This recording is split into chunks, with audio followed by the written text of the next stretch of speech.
আজ সকাল থেকেই বাড়িতে এক অদ্ভুত নিস্তব্ধতা।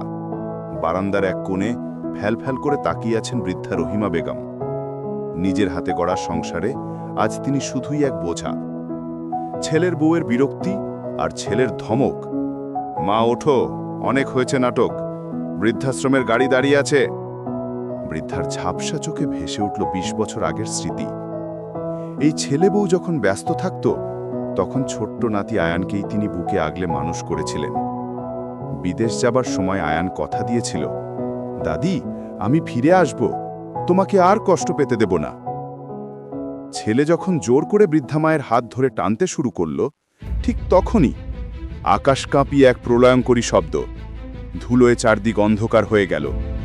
গ্রামের মানুষ অবাক হয়ে দেখল, জীর্ণ কুড়ে ঘরের সামনে ল্যান্ড করছে এক বিশাল হেলিকপ্টার। ধুলোর ঝড় থামতেই বেরিয়ে এলো এক দীর্ঘদেহী যুবক, গলায় স্টেথোস্কোপ, চোখে আভিজাত্যের চশমা। এ যে আয়ান!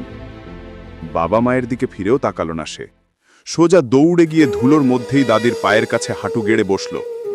জীর্ণ হাতটা নিজের গালে ছুঁয়ে বলল, দাদি আমি এসেছি, বলেছিলাম না পৃথিবীর সেরা ডাক্তার হয়ে শুধু তোমার সেবা করব।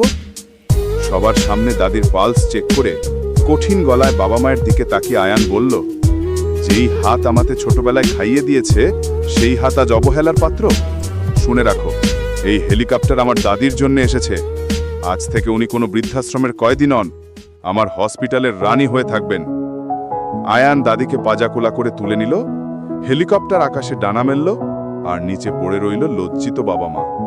সত্যিকারের ভালোবাসা এভাবেই ফিরে আসে।